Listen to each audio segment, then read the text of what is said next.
going to be explaining how I do gameplay analysis and the methodology behind it. And what I'm hoping for is that because I haven't had the opportunity to create as many analysis videos, that this video will give you and whoever wants to look at the video, team captains, teammates, opposing players even, an idea of what you should be looking at when you're going over gameplay analysis and how you can use that as a tool to improve your gameplay. I'm going to be using some fairly outdated footage, so just keep that in mind. But hopefully this will be a good... I don't want to say primer because this is probably going to be fairly long, but it should get you started on gameplay analysis, and you can derive from it what you will, and then look at what you want and how you want to approach the game. I'm not trying to tell people how to approach the game or what the strategy is for winning at the game. We're really going to be looking at, specifically I'm going to be looking at my own play because that's the footage that we have. And we're going to be looking at our decision making, our positioning, and our mechanics. So generally how I break everything down is I'm looking for errors. So an error can be something that you did where you mispositioned yourself, and you got punished because of it. An error can be that you went for something or you needed to perform a particular maneuver or kill somebody, get the kill, disrupt, grenade, what have you, and you just screwed it up. You just screwed up the mechanics of it. You can have errors in awareness, where you're just swimming and you go to face check an area and there happened to be a carbon roller sharking there and he just gives you.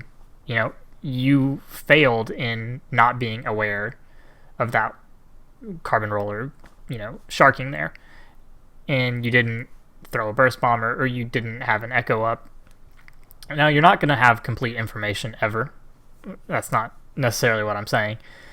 But we're going to look and try to make sure that we're avoiding situations where we know less than the potential unknowns on the battlefield. So, that being said, we're going to go ahead and get into it. I'm going to be pausing the video whenever I think that something has either gone wrong or that there was a decision to be made. So this is tower control on Bluefin. I'm not sure what the opposing player is using, but from what you can see, we're running a chargerless comp. So the first decision that we've made, looking at it, that I'm going to be analyzing is saying, okay, look at the composition. Composition is one of the easiest things you can look at, and what build are you using?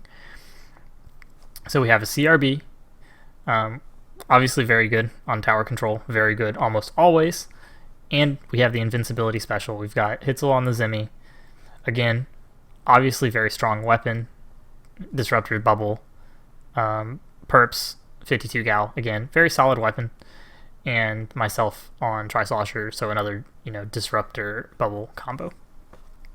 Playing against a pickup of INC and some other guys.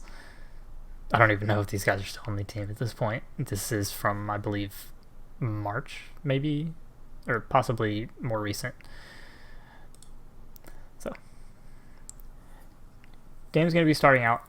I believe that our overall strategy here was to try to load up the left side hard and then push into the opposing team. I'm assuming that they're running a sniper here.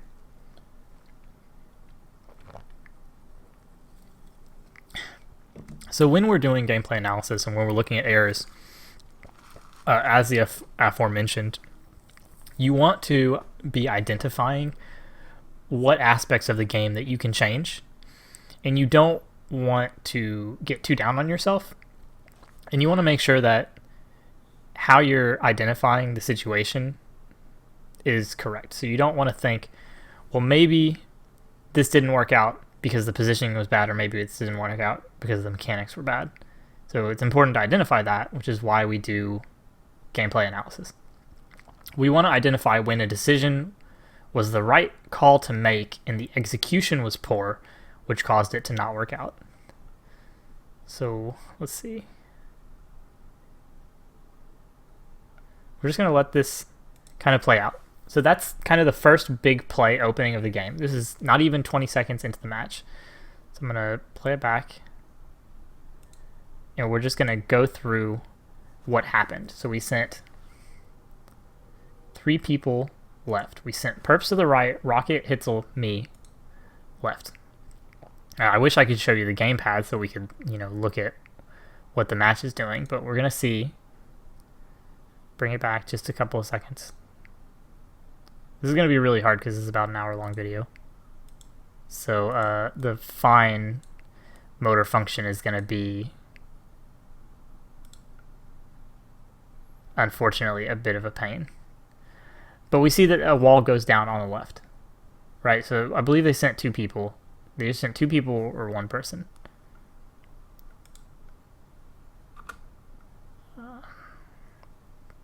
I really need a hotkey for the pause button. So they sent 2 people. I move on to the cross. We've got 3 people here. He gets pushed back and gets killed. So now we have control of left. Right, so that was excellent. We didn't take any unnecessary risks. We're able to get the tower. We get on the plat. Right now, everything is going well. And see that right there. What he did, dropping down, he saw Hitzel. He tunnel visioned on Hitzel. And he didn't notice that I was there. So now there's, even if Hitzel dies in this circumstance, which he does, I'm still here. Pick up the kill. Don't get the trade. But again, that was one more kill that didn't necessarily have to happen at that point. And then what did I do wrong? That was poor positioning on my part. I got the 1 kill. I knew the guy was behind me. I didn't position well. I tried to engage when it wasn't favorable and I got punished for it. Again, same situation here. Where I'm being is not an ideal circumstance. And there's very little reason for me to be here. I mean, looking at it, I can say this wasn't good positioning. Why did I go to the right side when I could have gone to the left side and been safer from the E leader? I couldn't tell you. I couldn't tell you what my reasoning was in game, but when we do gameplay analysis, we can see that not the right call. And that's what we want to be looking at. We want to see what did we do that didn't work out, and it didn't work out because it was bad, not because of any random factors. And let's not repeat that. Let's not do those bad things in the future, because the more correct decisions that we make, the more often we're going to win matches. That's the long and the short of it. So we see they're pressuring, they have the lead. And get a kill, but don't stop tower. Now, would we consider this good play? I don't really think so. I probably could have stayed up on our side and not been so gung-ho. But again, I'm tunnel visioning. I'm tunnel visioning on the objective. I really want to stop the tower. That was the only singular focus in my mind at that point, presumably. We get a trade, which isn't the worst situation, but tower's still moving. We're 3 people down. They have 3 people up. And they still have 1 on tower, which means they still have a jump point. So again, was that the best play that I could have made in that circumstance? Absolutely not. Very likely I could have killed that same 52 gal when he tried to get up onto our plat. So fortunately, for whatever reason, they either dropped the tower or we were able to get a wipe. And tower's back to mid. We're back to neutral. You're seeing the same strategy. Rocket, Hitzel, and myself on the left side. Try to load up the left side. So let's look at that. I'm not sure that I would consider this good play. I mean, I'm all over the place, and he's all over the place. So kind of sketchy mechanics for both players. But either way, I'm able to get the win, and maintain control of the left side. And again, that was just mechanical flaws, right? Like, I sloshed the wall when I could have sloshed him. It took 3 sloshes instead of 2, and I ended up trading instead of getting the kill. But it was the correct decision. I think moving around, engaging him was correct. Alternatively, he could have just stayed in the wall and killed me for free. That's about a 50-50 play, I would say, on whether or not that was the correct decision or not. This is pretty standard. Managed to get the kill through the wall through the delay. That's hard to say what would happen, but I'm in a good position and I have my special, and I'm able to bubble my teammate, and we're able to stop the push. So that's a good play, right? Yeah, getting a free kill. Hard to say that that was any influence of mine. I just happened to be painting and picked up a kill. We take those, but I wouldn't base a strategy around it. So we're still behind this match, and we absolutely have to try to get the lead, which is what I'm attempting to do right now. But great wall placement on the part of the opposing team to, prevent us from moving this forward. We get the lead by 1 point, but 66, not very convincing. Fortunately, we're continuing to push it, but I'm not running stealth jump, so I can't jump in safely, which means I'm having to go back and try to maintain control. And our push is stopped, so we can't continue it. Again, on the part of that T-Tech, that was just, and that's what I'm talking about. That was poor positioning. He didn't need to be that far forward when, as soon as I dropped down, he was in range of the Tri-Slosher. And he invariably had to have known, since the duration of the match, that we're going to try to load up the left side, right? So you have to ask yourself, knowing this, why did he position like that? Could be force of habit. And when we do gameplay analysis, again, what is force of habit? That as well. The E-Leader was in a position that, really, given the state of the map, he had no right being in. Maybe he hits the shot on me. Maybe he does. But is that the easiest shot to make? Is that the shot that he really wants to be risking? Probably not. And again here, I'm able to get bubble. E-Leader drops down. Again, what we were talking about, errors in awareness. Why would you as an E-Leader drop down into Tri-Slosher? He either didn't know I was there, or he accidentally fell down. Those are the only two explanations. Surely he didn't think that that was going to net the kill when I still had bubble at the point, or very nearly. So this is still not a convincing game at the moment. 54-66. It can really go either way. But if I am watching this and saying, what does the game state look like? We've maintained control of the left side, which feels pretty good. That was what we set out to do in the beginning of the match, and we're able to maintain control of the left side.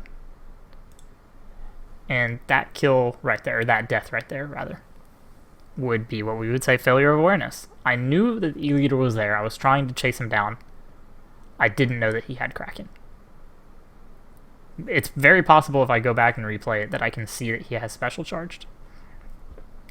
And maybe I just didn't identify that he was going to Kraken and kill me. But either way, that's clearly an error on my fault. Perps ends up getting killed because of the duration Kraken. And maybe Perps was thinking it wasn't a duration Kraken, or that it shouldn't have lasted that long, or that he didn't have as much of an opportunity to push it back with the 52 gal. Any number of factors. Or maybe I didn't call it out. Maybe I wasn't fast enough in giving him the call out that there was a Kraken in the area.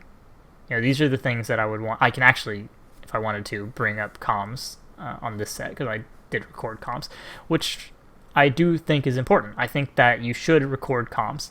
I know a lot of people don't because they stream or they get casted.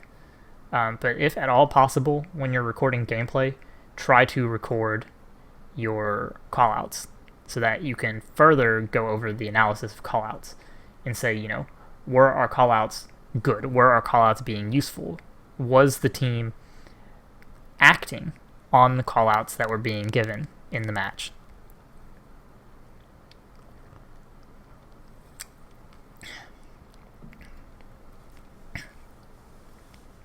So now we're moving over to Rainmaker Walleye. I want to talk a bit about how you determine what is and isn't winning you the match in Splatoon. In the ranked modes, especially Tower Control and Rainmaker, what is determining who wins is who gets the furthest push, right? When you look at the whole of a match, there's a lot of decisions that you're doing in the match to jockey for position or to maintain map control. And every decision that you make in a ranked match is really about facilitating the objective. It's about, once we have paint control, then we can get a push going, right? If we have paint control, we can more easily stop pushes from happening. In the ranked modes in Splatoon, you very often are focusing on either offensive or defensive play, right? When they're pushing, you play defense, you stop the push. When you're pushing, you play offense, you extend the push. Ideally, this goes further. I guess we could use an analogy like football when we talk about red zone offense and red zone defense. How often when you're getting it a very solid push into the 30-something mark are you closing the game out, getting the knockout? How often are you either losing the lead with the game on the fence, or how often are you getting knocked out yourself? How many pushes are you stopping? So when you look at your gameplay as a team, what you want to see is that when the enemy gets the objective, you're able to stop them. In almost all circumstances, you can stop a push. That's absolutely what you want to be able to do, or potentially close out games that are in OT. Like, how many times does the game go to overtime and you're able to win the game, right? How many times are you able to clutch? Because those are important factors to have. It's not that clutching a game out is any different than any other state of the game. But what I would say is, when you're trying to win the game in overtime, or you're trying to end the game when you have the lead in overtime, all of a sudden you realize that all those previous decisions in the match that led up to this point are far less significant, right? It very clearly says, this is what you have to do to win the game right now. But that's actually the entire game. That's always happening. It's just the way that Splatoon plays out, sometimes it's less obvious. If a match goes to time and you win with a 50-point lead versus a 70-point on the opposing enemy team, it's the same situation as in overtime or in a knockout. It's just that the decisions are more obfuscated. It's harder for you to identify. So you need to look. You have to go back and look and say, okay, this was our winning push. What did we do during our winning push, or what did we fail to do that let the enemy team gain the lead? So to give it a little bit more analysis, this is a very awkward position, and this is sketchy positioning at best on my part, because we don't have our closed, we don't have map control, and they're able to push up our closed and will probably extend their lead. And I get killed. I get killed obviously because that's a terrible position. I'm having to look up our closed from mid when they have map control. Of course I'm going to die in that circumstance. And when I look at that, we can say, wow, this is a really terrible position. You died because you were in a terrible position here. But looking at the entirety of the match, I was in a terrible position even before that. I was on the left side when they had Rainmaker, when we were down players, and they were in our closed. I should not have been there. I should have gone back into base, jumped back into spawn, so that I could use my whale. Instead of going across the map with the whale, I could have gone down close with the whale, which would have been a much more solid option. even here, I have a personal tendency to try to go up this route, and it never works out, and I don't know why, because almost all circumstances occur just like that, where I get the Rainmaker and get stalled out because that's a terrible position to go. But in the moment, it felt like the right call. It wasn't. Obviously, it wasn't. And that's why we do gameplay analysis. So that after the fact, we can look at the match and say, I thought this was the right call at that time. It wasn't. It wasn't the right call. It wasn't the right call as far as, the game was concerned. It wasn't the right call individually. Because a lot of the times people will lose games, and if they don't have the maturity or they don't do replay analysis, they may blame their teammates. It's a classic thing to do. It's bad most of the time. You don't want to blame your teammates if you want to continue playing with them. It's just going to create animosity. But it's important to go back and look and say, I thought that I was doing well in the match. I had a good KD, or I felt really good about what we were doing. And then you watch the replay and you realize that you made a lot of incorrect decisions, and that you definitely contributed to losing that match, or you couldn't help your teammates in a lot of opportunities. Like 2-8. 2-8, not exactly helping my team win the match. And when we were watching the gameplay, there was a lot of identifiable mechanical and positional errors. Right? I'm not doing an analysis of that game, but from what we saw, certainly errors in positioning, errors in execution, just because I'm not great with heavy splatling. Perhaps not great is even giving me too much credit. More or less, there was a lot of decisions that went wrong. Like, I didn't need to play that weapon. Even though I was playing the weapon, I could have been better with it. I could have done better. Could have positioned better. And those are the things that when you're looking over your own gameplay, that you can identify. I haven't, to my knowledge, picked up the remix in a while because I was doing so poorly with it. And I just thought, maybe this isn't the weapon for me. Maybe I'm not jiving with it. Let me focus on other weapons that I'm more comfortable on and that, fill the role that the team needs.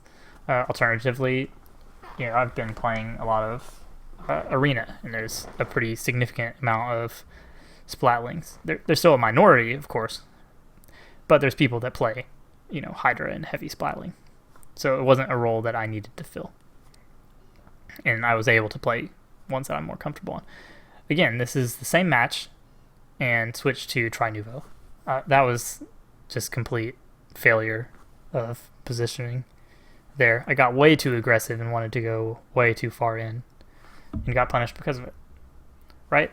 And when we're thinking of how we can improve play, we don't want to just think of reducing errors. I know that I've put a large emphasis thus far this video on identifying the errors that we make in a match. But it's kind of like tennis, I guess. You want to reduce your unforced errors, and you want to increase your winners, right? You want to force your opponent to make mistakes, or force your opponent to themselves make errors. You never want to give your opposing team any breaks, right? And how you give them breaks is by making errors in judgment on your part, right? If you play well, then you're going to have good results by solid gameplay alone. You give the opposing team rope to hang themselves. That's the idea. However, just like in tennis, you can't play perfect. You will make mistakes. And the difference between players that are consistently great and teams that win is that good teams and good players are able to force their opponent to make mistakes. They are able to, hit winners, so to speak. So it's the making plays. It's the punishing. If an enemy makes a poor positioning decision, if they position poorly, make sure that you're punishing those. You don't want to give your opponent anything free. If they make a mistake, punish the mistake. And if you're not playing aggressively enough, or if you're not on the lookout for it, if you're only concerned with your own play and your own execution, then, that's not going to work out. I'm not sure, looking at this match, clearly this worked out a lot better. I wasn't particularly paying attention to do any in-depth analysis because I was talking about it. But this is a good situation to look at, actually, because INC has no points on the board. We've pushed it to 2. That's a bad situation to be in, right? It's not the situation that you really ever want to be in on Walleye Warehouse, Rainmaker. But you see that if you're in this situation, how can you win? And you win by making one decision at a time, right? So the first decision they made was we didn't knock it out. The Rainmaker was at the goal. They popped it and they reset it. That's a good decision. That's the best decision that they can make given the circumstance. Once it's reset, then they can start to, construct a push, right? These are good players. They want to win, and they're not going to just give up because we pushed it to 2. Everything starts with one good decision, one good play, right? And you definitely have to adjust how you're playing the game based on the game state. How we were talking about, don't make mistakes. Great. But if you're solely focused on not making mistakes and you're losing, then how can you win? You're going to have to adjust something. You're going to have to take some risks to win the match. Obviously, they can go back and say, how did we let them push it to 2? That's probably where they would first look if they end up losing this match. But it's just as important to take a look at the situation right now and say, what did we do to try to win the game? Because when we were talking about, teams that are very good, they're going to be able to do that. Really good teams are going to recover quickly, and they're going to be able to end a game that the opposing team didn't knock out. And that's why when we're talking about goal line or red line offense, you always want to take the opportunity to end the game. If you want to be a successful team, you should almost always be trying to knock it out on any ranked mode. If you're in the lead, if you have map control and you're pushing, in almost all circumstances, it's very beneficial to try to knock it out. I'm not saying overcommit. Lord knows I've lost tons of games through overcommitment and trying to extend a push that was dead.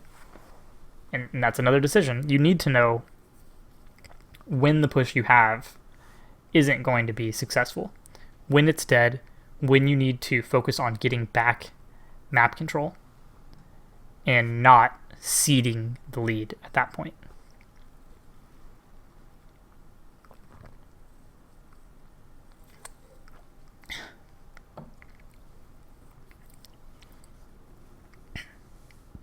So again, as you're seeing,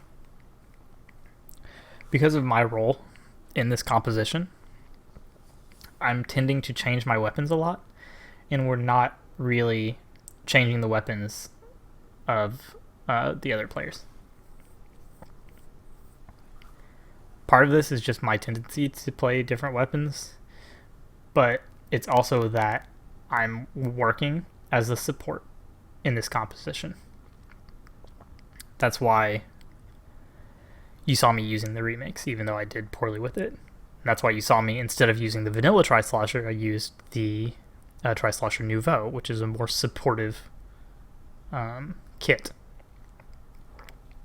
And it's why in this match you're seeing me use the vanilla Slosher, which is definitely a very strong weapon and can be a frontline weapon given some circumstances, but by and large, I'm going to be focusing on paying the zones and being support for my teammates. And that's another thing that we want to discuss. So in any match, at any given time, every player is trying to complete a job, right? So in this circumstance, because I know the players that I'm teammates that I'm playing with, Rocket and Perp's job, so to speak, off the outset is to get control of the right elbow and subsequently the enemy's zone. Right? My job is to go up mid, pressure the enemy's zone, help them out by throwing burst bombs, and then focus on maintaining our zone and preventing flanks from our elbow, which obviously I failed to do. Right? Hitzel died on elbow. I got pushed back. And still died. It's double bad. So now we have to do the same thing.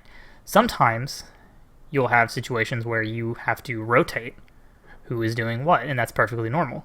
Any good team is capable of rotating their players, and every player is capable of performing almost any given task. So you may have one person who you would like to pick up the Rainmaker. That may not always happen in practice. You know, everybody needs to be able to pick up the Rainmaker if an opportunity presents itself, or if at that moment that's the best play. So it's the same circumstance. If I can't keep our zone, then maybe that's when I would switch over to the right side. What we're seeing is that I'm not doing that because we're trying to stick to our game plan because we're confident in it. And that's another thing to consider. If you're confident in a game plan and if it's practiced, then even if you're having struggles in the match, it doesn't necessarily mean that your game plan is wrong or that that game plan isn't going to still result in a win. Right? It's not working right now. We could have made, execution mistakes. We could have had poor positioning. There's any number of things. But from what you're seeing, we were confident enough in it to continue with the exact same game plan.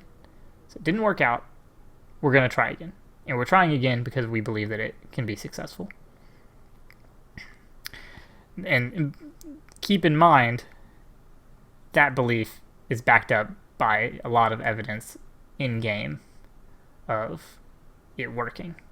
And again, this is just a scrimmage. This isn't tournament gameplay. These are the times where you want to refine these strategies. And this is why it's really important to scrimmage against another team. And while you can derive some benefit from playing solo queue and analyzing your solo queue matches, it's only going to be individual. And when you're playing a tournament and you have a team, you want to be looking at not just your play, but the play of your teammates and how everything is meshing. And you want to be against another team that is doing the same thing, that is coordinated, that's having good communication, that is definitely 100% trying to win the match. Because it's not uncommon for people to, do whatever the hell they feel like it when they go into a solo queue match. It's not indicative of the tournament level experience at all. It's not indicative of custom games or scrimmages. And you really can't expect basically anything to translate as far as, hey, I did this great thing that worked out this one time on a match of solo queue. That's not going to be a good way to derive any sort of strategy. I'm trying to think if there's anything else I haven't touched on. I guess I can talk a little bit more about how you can better identify when you're winning or losing a match. So I talked a bit earlier about how Splatoon ranked modes are generally just one big push. So whoever has the biggest push, either that ends in a knockout or they gain the lead, it's all about the one big push. So when you're looking at a match, or rather when you're looking at sets of matches, when you're looking at multiple matches on the same map and mode, and you're saying, okay, in this circumstance, Museum, Rainmaker, you look at the games and you say, we've never pushed it past 40. We've never pushed it past 40 on Rainmaker Museum. Why is that? What is preventing us from going past that threshold with the composition or with the players that we have? And how can we alleviate that? And how many matches are we losing because of this? Or how many matches are you winning because of it? If that's something that you want to do, or if you're confident in doing it. If you're saying, we can push it to 40 every time fairly easily, and then we can take, a defensive stance, and we can consistently stop the opposing player from getting a further lead. I wouldn't say that that's something that you can ever say with much confidence in Splatoon, since knockouts and comebacks happen so frequently. But that's something you have to consider. When you're looking at that, that's what you want to be working on. Like maybe now you want to look at the decisions. How are we pushing? How are the teammates positioning when we push on why we can't get it past, the 40-point mark, or why we're never knocking it out on a given map and mode? And how can we do that?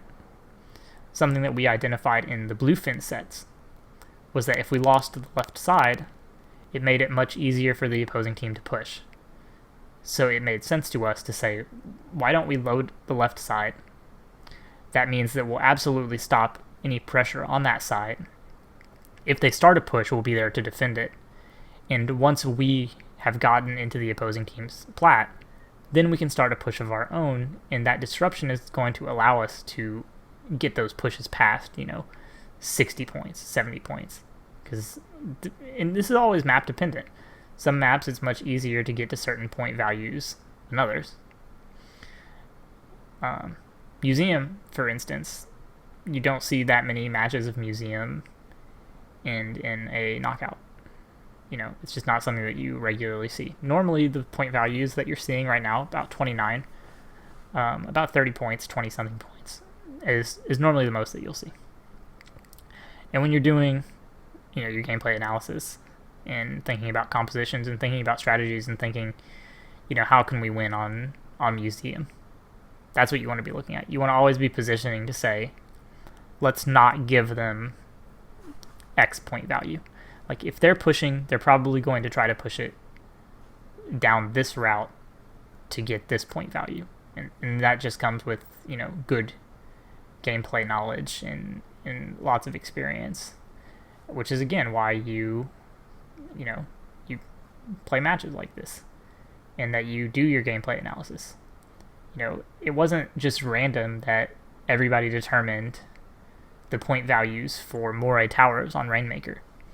It was lots of experience, lots of looking and saying, hey, this was the point value I got when I'm on this grate at Overlook. This is the point value that you get for the other grate on Overlook. Because those are the things that will win you games. Sorry, I have to open my gate. Incidentally, that game ended up being a knockout. So it would be a good analysis match, right? If I looked at that and I'd say, hey, we very easily ceded control. We team wiped in the first 30 seconds, seemingly.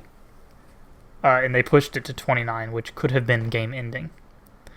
And then you look on the other side, we were able to move it up to, I think, 47.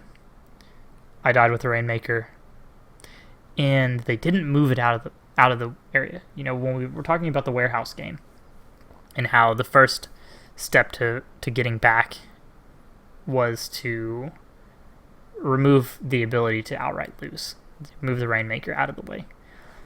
And we saw, because they weren't able to move the Rainmaker out, or they didn't take that opportunity through one reason or another, we were able to continue pushing 3 times. So we pushed it past and got the lead.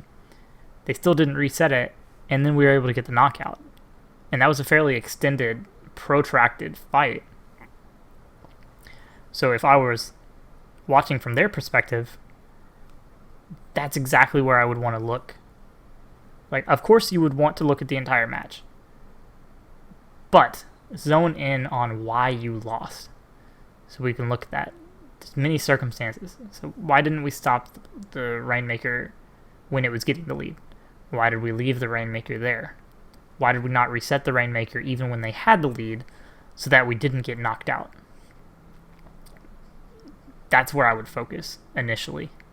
And if you're intimidated by doing full match analysis, 5 minutes, or taking 5 minutes of pure gameplay, and stretching it out over 15 minutes to look at each individual play and try to identify what went wrong, and where you can improve, I would say start with just looking at why you lost or why you won, because that's going to give you the most information on how to quickly improve your play, with an emphasis on the why you lost.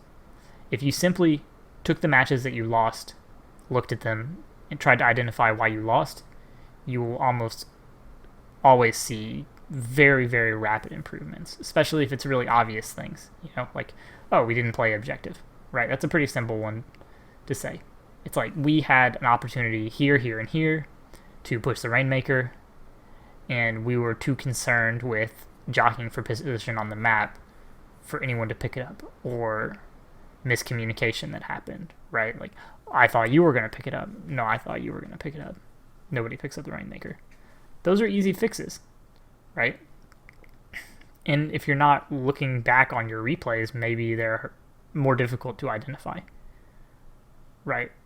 Maybe you go back and look and it was like, oh, I thought you were going to pick up the Rainmaker. Actually, that person was dead. And either you weren't aware that they were dead and therefore completely ignored the objective, something of that nature. Or maybe they had special.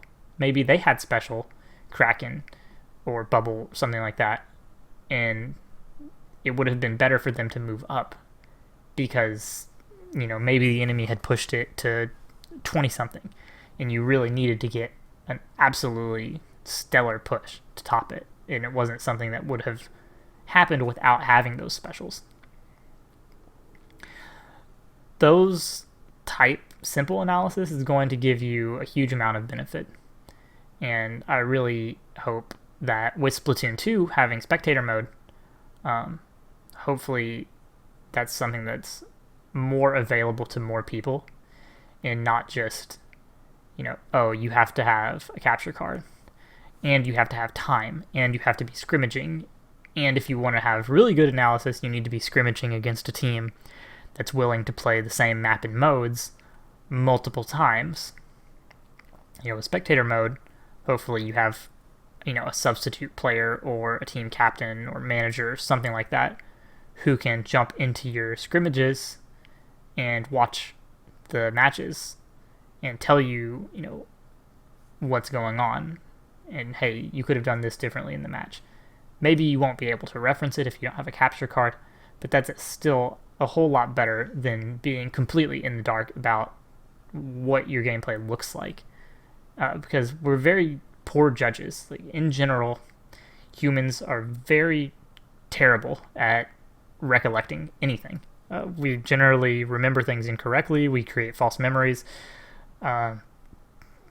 It's just really bad. Memory is just poor. So almost never trust it when you're thinking about what happened in a match. So I hope that this video gave a little bit more information on how I do gameplay analysis, and plenty of other people do it differently. People that I would point you to that are very good. Penguin, obviously, is not only a very good player, but his VODs that he does, what's the word I'm looking for? Captions on, closed captioning, and he puts his thought process and what he's trying to do in the match. So that's very good. Obviously, Hitzel is fairly informative. Five Leaf Clover FLC's videos are really good. I'm sure I'm missing many others, but those are the ones that I would go to look at, because unfortunately I have not had the opportunity to do as much gameplay analysis, though I do occasionally go into the Academy server on the Rate My Play channel and will give some input on people's play there. But as with all things, the goal is to make everyone as self-sufficient as possible and to make teams have the tools at their disposal to improve.